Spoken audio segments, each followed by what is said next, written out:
ಯಶವಂತಪುರದಲ್ಲಿ ಸರ್ಕಾರಿ ಶಾಲೆಯಲ್ಲಿ ಮಕ್ಕಳಿಂದ ಟಾಯ್ಲೆಟ್ ಕ್ಲೀನ್ ಮಾಡಿಸಿದ್ದಾರೆ, ಪೋಷಕರು ಗಲಾಟೆ ಮಾಡ್ತಾ ಇದ್ದಾರೆ. ಯಾವ ಕಾರಣಕ್ಕೂ ನಾನೀಗ 3 ಗಂಟೆಗೆ ಮೀಟಿಂಗ್ ಕರೆದಿದ್ದೀನಿ. ನನಗೆ ವಿಚಾರ ಗೊತ್ತಾಗಿದೆ.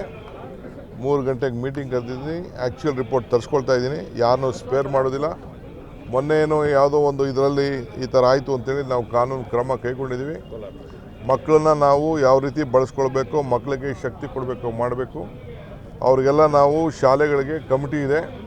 ಅಂಥ ಸಂದರ್ಭದಲ್ಲಿ ಏನೇ ಶೌಚಾಲಯ ಕ್ಲೀನ್ ಮಾಡೋಕ್ಕೆಲ್ಲ ಬೇಕಾದಷ್ಟು ವ್ಯವಸ್ಥೆ ಇದೆ, ಅದನ್ನು ಮಾಡಬೇಕು. ಮಕ್ಕಳನ್ನು ಯಾವ ರೀತಿ ದುರುಪಯೋಗ ಮಾಡ್ಕೊಳ್ಬಾರ್ದು. ಕೆಲವು ಕಡೆ ಹಿಂದೆ ಒಂದು ಕಾಲದಲ್ಲಿತ್ತು, NSS ಎಲ್ಲ ಇದ್ದಂಥ ಸಂದರ್ಭದಲ್ಲಿ, ಸೇವಾದಳ ಸಂದರ್ಭದಲ್ಲಿ ಆ ಜಾಗನ ಕ್ಲೀನ್ ಮಾಡೋದು, ಮಕ್ಕಳು ಇದನ್ನು ಗಿಡ ನೆಡೋದು, ಆ ಕಾರ್ಯಕ್ರಮ ಮೊದಲಿಂದ ಇತ್ತು.